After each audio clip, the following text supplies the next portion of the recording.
close because I can't see. My eye contacts are so bad. Well, I was just afraid of your thing, be in the way of these states. No, I'm moving the mic so that if anybody actually says anything, yeah. I will just say, I love the illustrations that Tim did. I'm wondering if he's had his kids draw that.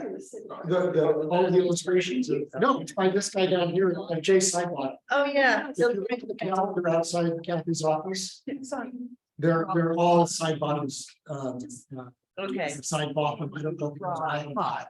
I'm trying They're all his, and they're all really. like, So, I get it. you're better. Okay. all right, folks, here we are. How many of you are cast members? I think. We've got two and a half. You have to leave it. Yeah, so What we will, time? What time do we have? to leave? we'll probably move through this, maybe a little more quickly than otherwise, but, so Christmas Eve and beyond, interesting chunk of chapters. I thought, the first one was all about the Grinch.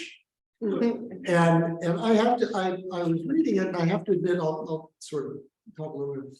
I'm not a big, I don't want to say I'm not a fan of the Grinch. I just don't remember the story as clearly as obviously he did, and maybe some other folks. So I was trying to reconstruct the story, and I was going to look it up and see if I can find a summary online, but I didn't. I forgot. We have it on Blu-ray, you borrow it. The Jim Carrey version is exceptional. What's that? The Jim Carrey version is exceptional, where he All right. plays the Grinch, but anyway. So anyway, these stories about his son, he tells the story about his son grinching out, and you know, he just had so much, you know, and he had to limit, they had to limit his son from watching it to twice a day. And I think, you know, I had kids who wanted to watch the same thing over and over and over. No, that's okay. That's okay. So I you know, the movie and then the book, had to read the story over and over and over and over and over again. I think any of us who've read stories to children know that they want the same one. We read that one last night. I want to begin. But as he points out, as I pointed out in my sermon, to those of you who've heard it, you know, reading the story over and over again, you may start to see things differently. And things that may or may not exist. And then, you know, like I said, I don't know this story well enough to agree or disagree with his analysis that it's more than a dig on rampant capitalism. Yes. You know, and I don't know that. And he said it's ultimately a story of conversion. And you know, that the Grinch finally sees that Christmas doesn't come from a store. I guess we're gonna have to go back. I've got a week. It may be on, I'm sure it's on some TV channel. He takes away the whole town's presents, and they still come together and celebrate Christmas around the tree. And he Yeah. thought he was gonna ruin it for them, and he didn't, and it was clear that it was all in their heart. Yeah. So anyway, he says it's about conversion, about forgiveness, because the Who's welcome him back into their community. And then after conversion, repentance, and forgiveness, the Grinch takes his place at the table as an honored guest. See that? This stuff.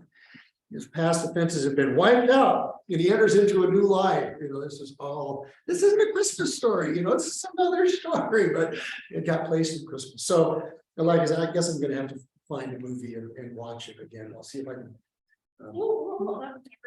We'll let it drop by your house and not give you a copy. Yeah, well, I don't do Blu-ray, right, you know, so. Amazon Prime, I'll find it. And, you know, you can look on, see what's gonna be broadcast on all of it, Yeah. because we do broadcast stuff mostly. You can look, you know, 5 days out, you can see whether, you know, which one of the Harry Potter movies it's gonna bump. Right. Or the Back to the Future movies, Right. or.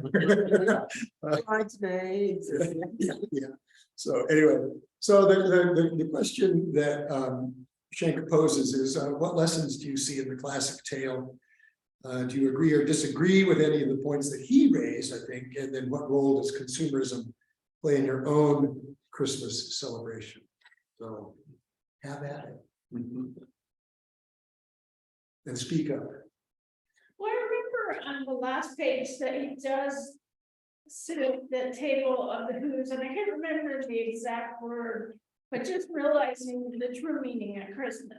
You know, it's not the presents, it's not, you know, all this commercialism, is the who's get around the thing, even if they don't have the presents, and realize the true meaning of Christmas. You know, it's not the presents, it's not the decorations, and then sitting down to the table. I mean, I grew up, it's just, you know, Thanksgiving, even without, you know, Christmas as just a way to give thanks, even if it's not Thanksgiving. I don't know if that makes sense, but I forget the word he uses, but it's just realizing what really Christmas is. You took notes, you should have some. Really good ones. Well, and just kind of piggybacking on that, it is supposed to be more about love and giving back. And the commercialism of it all, quite honestly, stresses me out because there's so much to choose from, and struggling to find that perfect gift or unique gift for somebody is awful. And then probably at the end of the day, they love it no matter what, and then it may be forgotten the next year anyway. So I put a lot of pressure on myself, but I think with the Grinch story, when he was sitting at the table at the Whoville, there was a symbolic, the wreath was above his head, which was kind of symbolic of his changing, his transformation of fully grasping and understanding the meaning behind it. And the other really very simple, I think, whatever concept that it is in the story early in the story that his heart is too small. It's too small. And then at the end, his heart has grown, and that's kind of pointed out. And I think that's a simple concept for even little kids to sort of pick up on. It does. I grew 3 times.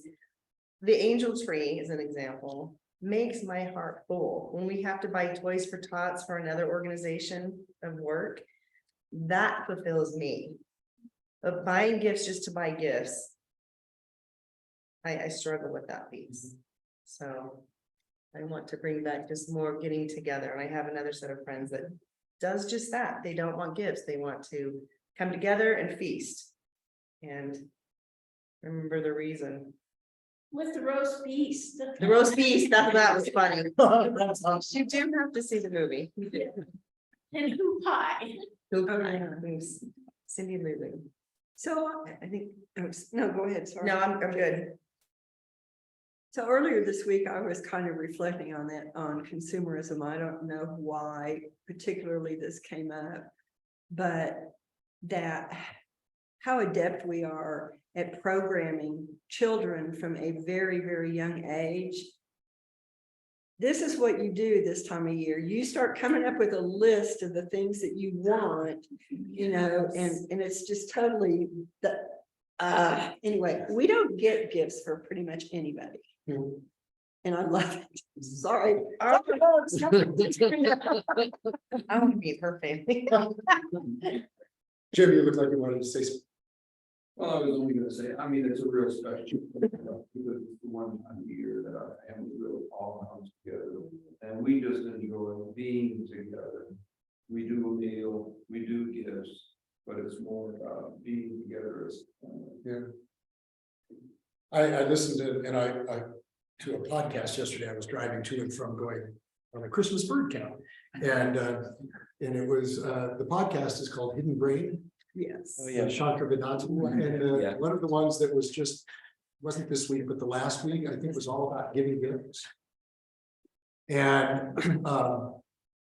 how fraught that whole process is, because you don't know exactly what's in the other person's mind, and the other person doesn't know what's in your mind. And so you think you're making them happy, and you're not, but they have to say the right thing to make you happy, but they're not. And, you know, so I mean, there was more to it than that, but I was thinking about that because I, of course, read this chapter and done all this work before I was doing this thing yesterday, factoring in and out of all of this sort of gift giving thing. And he said that there's a real, I don't want to say preference, but the data shows that giving experiences is more meaningful than giving gifts. So, whether, so if a husband and wife agrees that they're going to not give each other a physical gift, but they're going to go out to a spa and then a nice dinner and a movie, that's a more memorable experience than a bottle of cologne or whatever. So I just thought that was, and how quickly we get accustomed to all of these lists. He said the one thing that he and his wife have done for 20, not Shankar, but the guy who was interviewing, that they've done for 12 years, is they have a Google Doc, and the Google Doc that they share, so they know on the doc what everybody, what they want. Anytime they say, well, I would like this at a gift time, just put it on the Google Doc. But the surprise is that the giver will choose something off the doc, which they know that the recipient will like, but the recipient doesn't know whether they're going to get it for birthday or anniversary or Christmas, so there's a surprise factor, but they at least get what they want. That's not bad. I keep a running list. It's not that way. So I will make it my goal to find the Grinch sometime this week. Maybe watch it on Tuesday night instead of the street.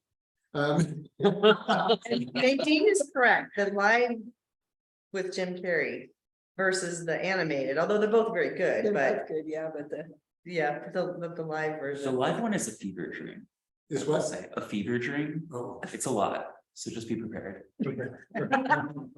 it does get kind of intense. It Right? does, Yeah. it does, for But sure. it's kind of like the really, really old black and white version of A Wonderful Life. no, Christmas Story? the one with the ghosts, Oh, Christmas Carol. Christmas Carol. Do you remember that one that I'm talking about? Yeah, it's kind of, I watched it as a kid and it was kind of creepy. I went back every year. Any other thoughts on this particular Grinchy chapter? One of the things that's happened for me is that my daughters both live in row houses in Philadelphia, and they just don't have space for stuff. So it's forced me to be thinking about symbolic things, small symbol. I mean, like a refrigerator magnet. One of my daughters, that was the back she would take. So I read the catalogs and there's funny stuff there, and so I collect refrigerator magnets or tiny little ornaments. And they're really more symbolic, and the cards, some of those cards that open up now, so that it really helps a lot. And that's what I would prefer, because I get stuff and I'm just trying to get rid of stuff. Yeah, you get to a point in life and you want to just get rid of it. Yeah, I'm labeling them now who they come from, because then I re-gift them. My mom did that. She labeled everything, and she, who she got it from. Yeah. She said, "Here, you gave this to me. You should want it." No, I gave it to you.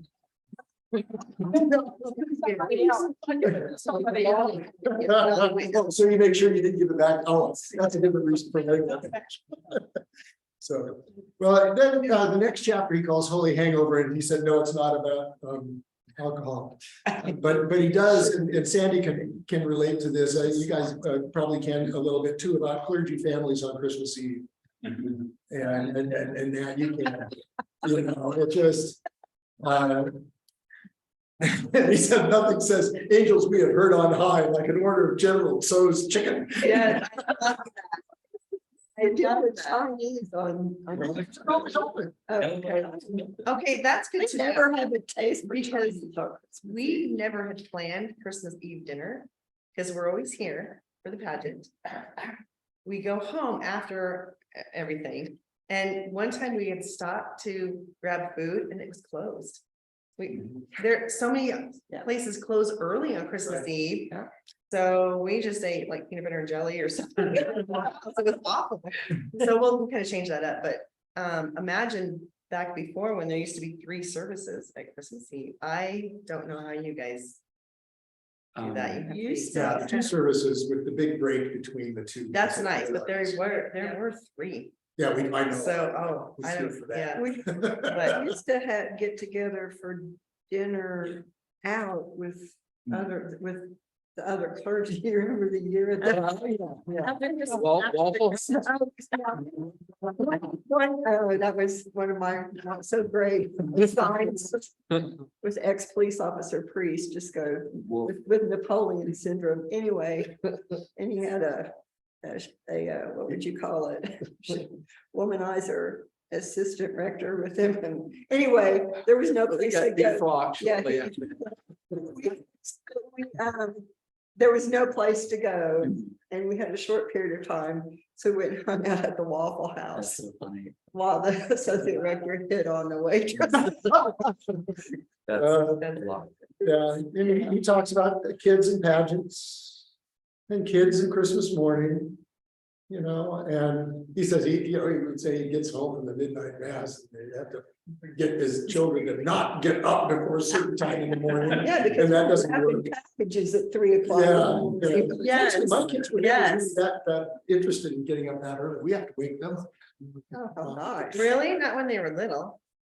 I remember them. They didn't have that same. Oh, You know, gosh. I don't know what it was. You raised- We're sitting there watching the Christmas parade or some of the Rose Parade on Christmas Day or whenever that's a New Year's thing. Something on TV, you know, and waiting for them to get up because we're hungry. Because they had already opened all their packages and rewrapped them and they knew what they were getting. I remember many years ago, I was up till 3 o'clock in the morning on Christmas morning with my brother-in-law. Putting together one of those basketball shooting games. for my nephew. And we could not, this thing was such a struggle to get together. Yeah, we were up till 3 o'clock in the morning, trying in my brother-in-law's basement, trying to put this thing together. And then you got to get it upstairs and. My family, that does not reduce the curse. And then kind of concludes this, that Jesus is the ultimate Christmas gift, but clergy might settle for a nap. Yes, I'm curious about that. That's really late for you, isn't it? What, That second. that 9 o'clock service? Do you- Oh, sure. Okay, do you go home and crash? Pretty much. Oh, okay. Every year, so we had 2 services growing up, I think. And between them, the clergy would come over to our house and we would make the same soup every year. With kale and cheese tortellini, sausage and white beans. So Yum. and fennel. And so that was like kind of the clergy like hyperventilating and like shoving down soup before the late service. But then every year after the late service, my mom would never, she also has ADHD, she would never recommend the presents or stuff the stockings before Christmas Eve, because, and part of it too was to put it all under the tree. Yeah. But so we would stay up until like 3 o'clock, 4 o'clock in the morning while my mom stuffed, and then we would just talk and keep her company. And then us kids would wake up, turn on the coffee maker, wake up our parents, and then a lot of times, then my mom would make scones on Christmas morning. And then go to the 10 o'clock. So Wow. So the discussion questions on this one are, do you experience a post-Christmas letdown?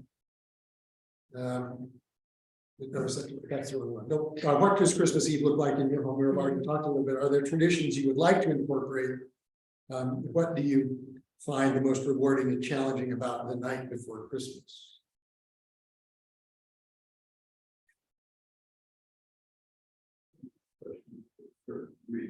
What's that? I think those are the questions for the third reading.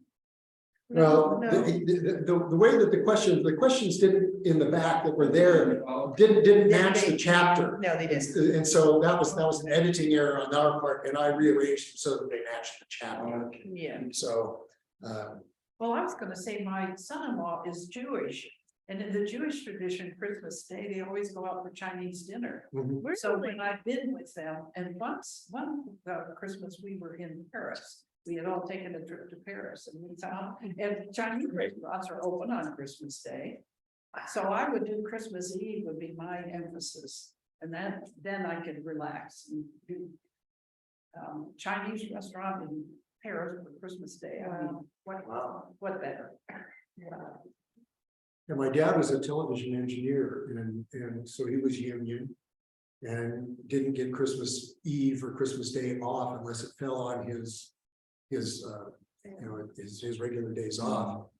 He got paid double time, but so we usually didn't celebrate Christmas until Christmas. We didn't celebrate Christmas except on Christmas Eve because he would usually get off the 4 o'clock shift or went home, and come home. And so my mom would have a big dinner, all of the family would be there, and we'd have this huge Swedish dinner. And then we'd go in and sit down and somebody would read the Christmas story, one of them. And then it was around the circle, and we'll start with the youngest, around the circle, over again. And then Christmas Day was kind of nothing. Yeah. There really wasn't, there were stockings and maybe a Santa treat, but other than that, there wasn't really anything. It was kind of figure out what friend you could go see that day. Who wasn't doing Christmas Day on the way to the other part, the other half of the world. So that was, my wife, Susan said that they would get up on Christmas morning and it was kind of like a whirlwind. Everybody would go into there, and everybody would open everything all at the same time. Nobody would look at anything that anybody else had. And she loved my family. It's so much more calm. And so now we're trying to figure out what to do with both kids working, different schedules, having nothing to do with the way that the church works. So new year this year, figuring it out.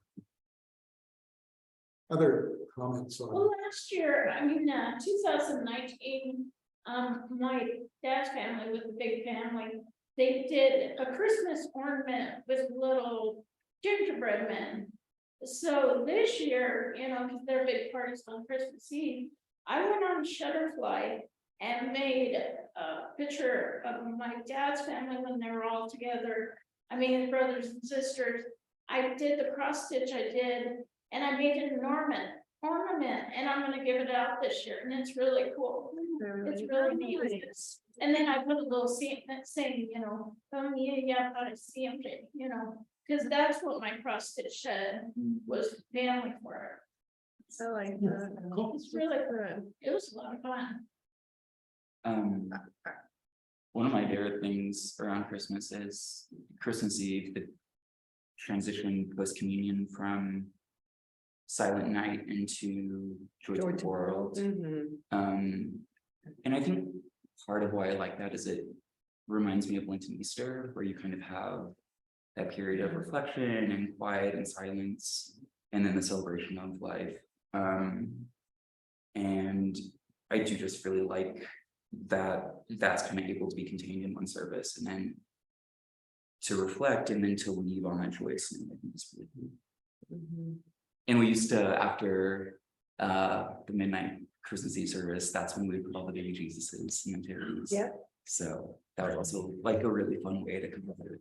Like now it's actually Christmas. Jesus is born.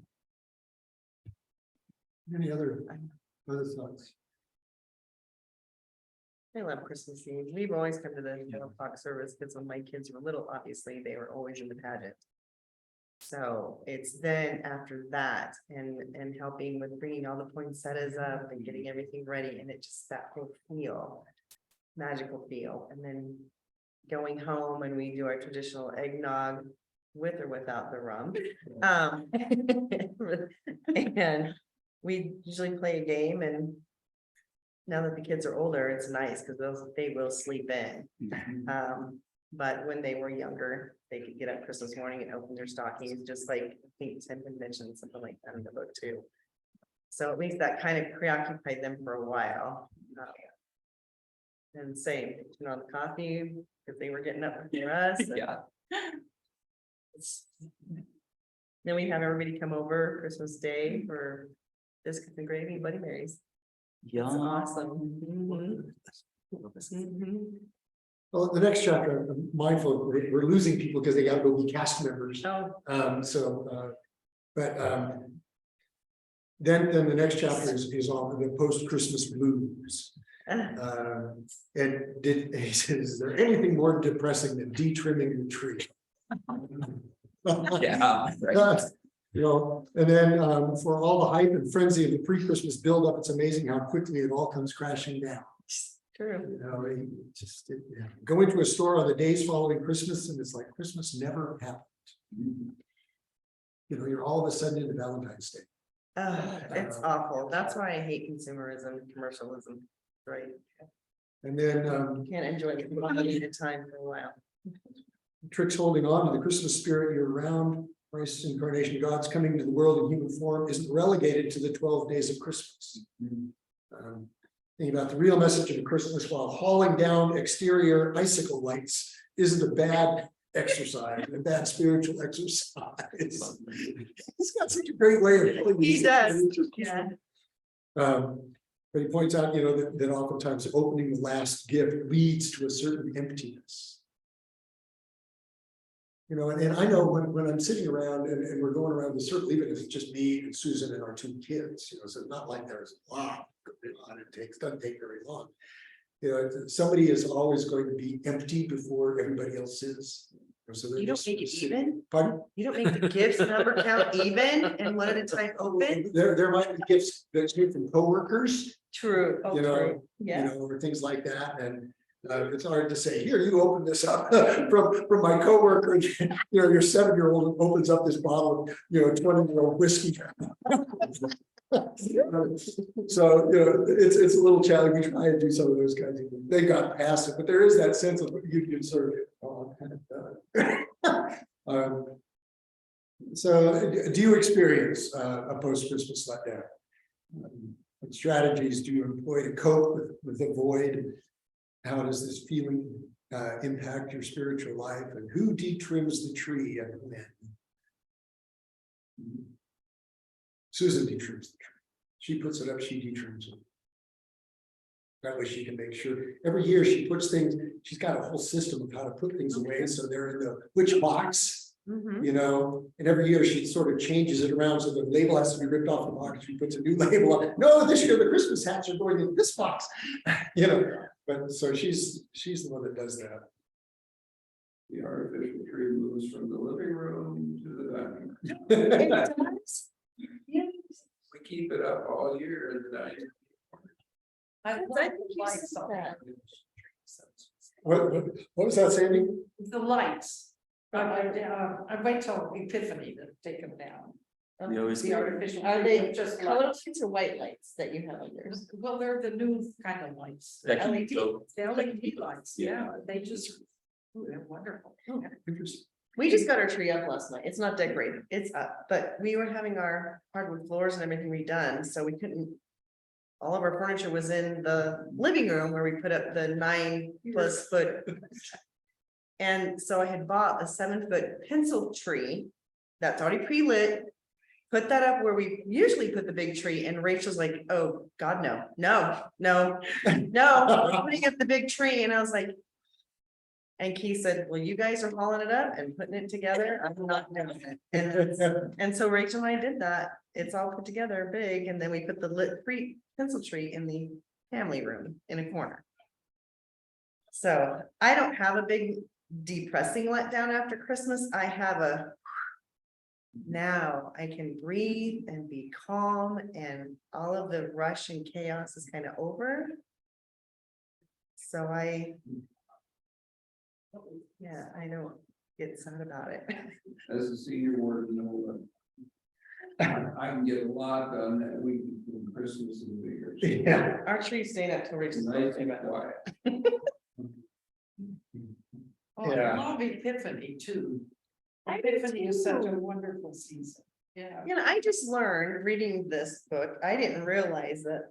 I should remember that the 3 wise men do come after January Yeah. 6th, they're after. So I'm like, oh, well, we don't wait, we leave the manger and everything, we take it down, so we don't really transition that piece. Yep, they move around, yeah.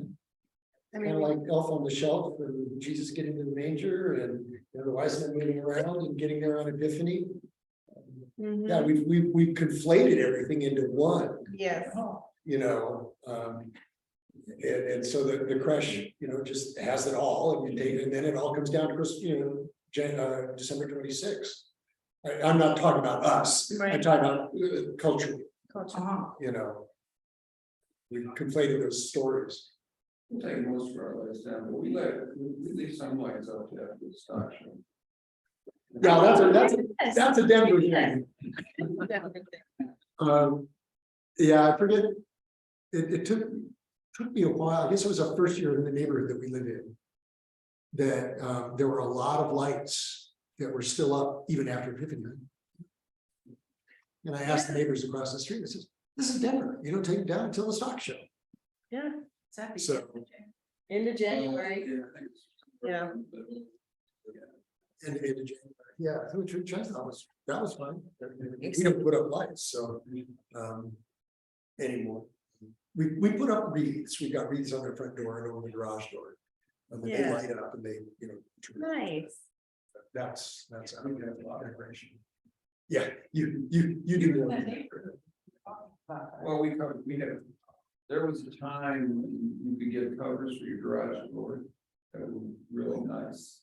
And, you know, we got a big garage door too in the morning, and so they look pretty nice. Yeah, And the plastic ones, we have a few in our neighborhood that are like that, Yeah. right? And they don't tear anything, obviously. They just go up and down. Mhm. Build store. yeah, we've got a lot of folks who have the lights that, you know, shine on the house. And Yes, yes. There's always 2 or 3 houses in Highland Ranch go away. Oh, yes, they do. I remember that, living down there. And then the last chapter is about stargazing. And of course, the Magi's gifts make lousy baby gifts. I loved that. I loved that. You know, Epiphany marks the end of the 12 days, and even though this fact is overlooked in our rush to take down the tree and cart it off to the town dump. The problem is if you wait the 12 days, a lot of the tree dump places Are are done. closed. That's right, that's right. Yeah, That's why you get an artificial tree, right, Ron? yeah, my son's scout troop would go and pick up trees, you know, and that as a fundraiser. But they always did it like the week after Christmas and before Epiphany, and so, you know, now we have a, you know, an artificial tree, so we don't care. But, you know, it was always that thing that if you want to leave the tree up to Epiphany. You can't do it. I mean, oh, that's just.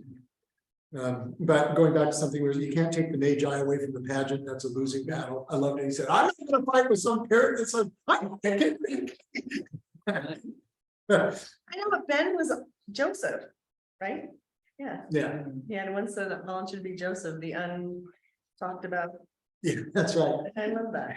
He wanted to do the Lambo leap. Yes. He And then I like this thing about the Star of Bethlehem implies looking up.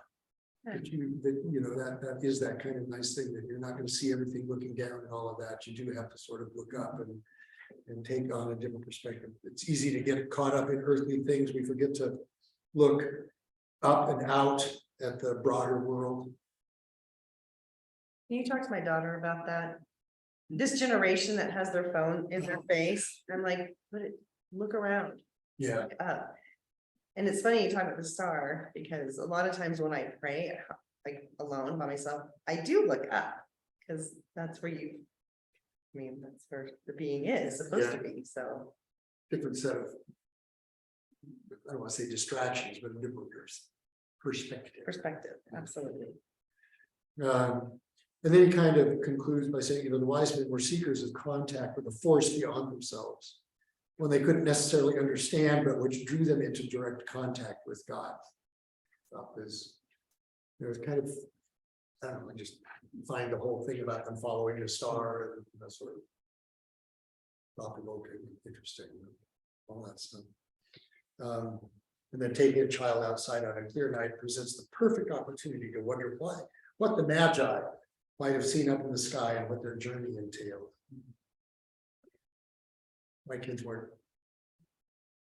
patient enough to have that question asked, or as introspective enough.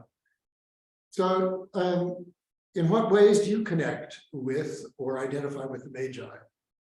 Do you feel yearning for something beyond the visible? If so, how do you seek it out? In what ways do you see your life as a journey of search and discovery?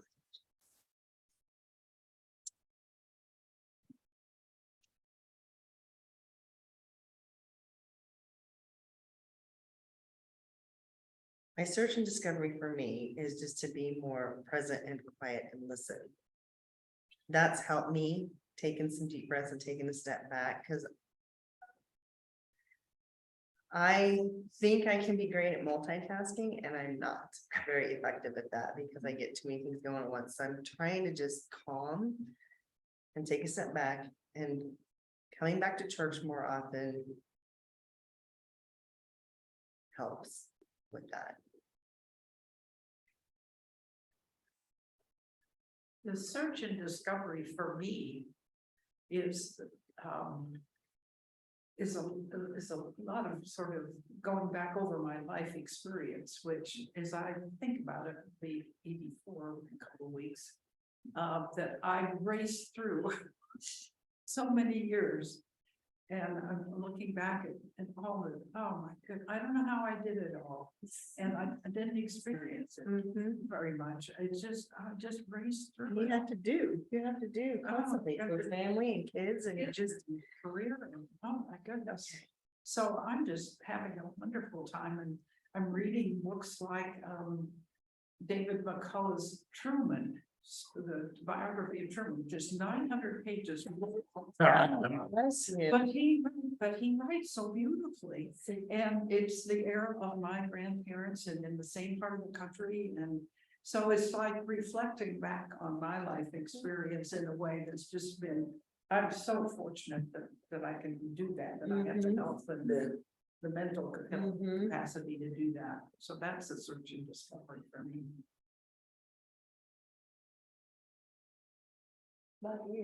Jim, Ron? Well, the search and discovery for me, I was blessed later in life to do Alpha weekends and do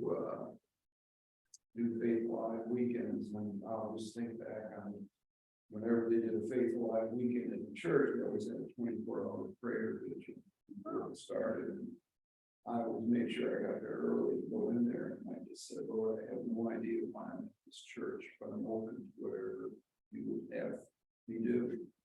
And in doing that, I don't think I've ever been on a weekend where I wasn't touched and had an interaction with somebody else that I didn't anticipate and I didn't know was going to happen, but it was really as close as I've ever gotten to God.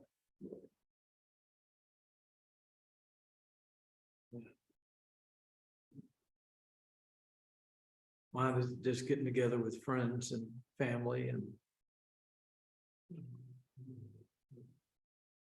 I think the older we get, the more important it is to reach out and be together, because time is going faster, it seems. Yeah. The older I get, I remember typing my Christmas letter 2 weeks ago, going, I completely remember doing this last year, so where did 2022 go?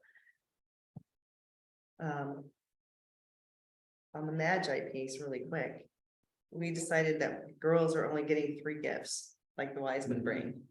They each got the gold, frankincense, and myrrh. And I wish, because I didn't even really understand that whole thing about the gold represented, the frankincense and the myrrh. I didn't really know what that all was, but so I guess I'm learning more about our Bible and what everything means. Good. So yeah, so we're trying to do more experience things, and that's why I'm trying to keep the gifts to a minimal, because we're going out and doing things and sending them to avalanche games, or we take a trip, or we send them back east to be with family. So trying to get them to understand we're doing stuff for you guys all year long. We don't have to just slam you at Christmas time with all of these elaborate gifts. Right. And things that break, that- and experiences don't break, they don't get No, chucked no. into a But you can garbage can. condense it, because now our family all draws names, not my immediate family, but my side of the family draws names, and now we're gonna have keys for people draw names. It'll just take the stress and the commercialism out of it, because it's evil. I mean, it's evil. They do your price drops all at Good Friday or Black Friday, and then a week later they raise them back up again, and then right before Christmas they drop them again. Just leave the prices nice, and maybe, the economy will be fine. In this podcast I was listening to, the interviewee was saying that there was this thing that came out on Reddit, the social networking thing, that was a gift giving. It was a Secret Santa thing.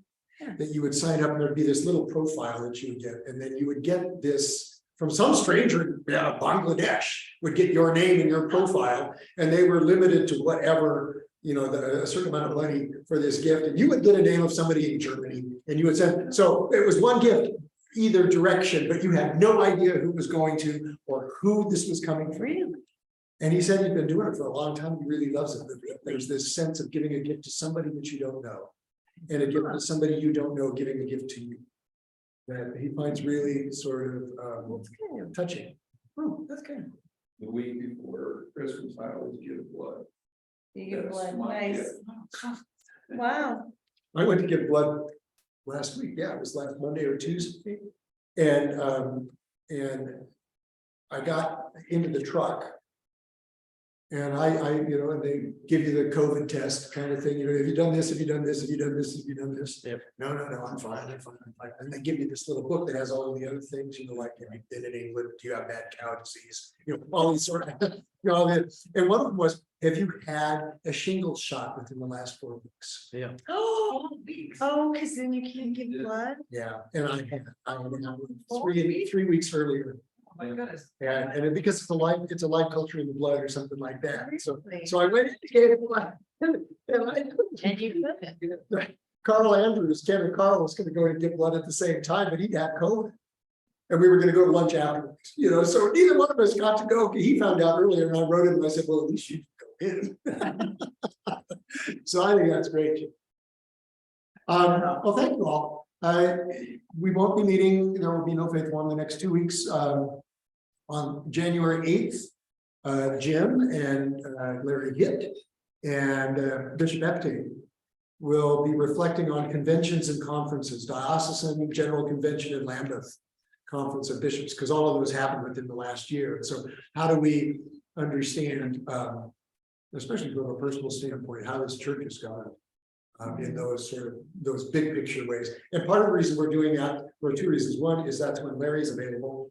But it also fits somewhat into the Episcopal 101 that I'm doing, so that so I'd like to do that. Yeah, And then in the next 2 weeks of January and then 2 weeks in February before Lent starts, Bishop Epting and I are going to do 4 weeks on difficult books of the Bible. And so we're going to do Job and Leviticus. That's my sister's favorite book is Job. Yeah, the pastoral epistles, and then Revelation. So we're gonna tag team on those and have some fun. So that's what's going on. Anyway, thank you all. This was fun. It was a lighter read for that.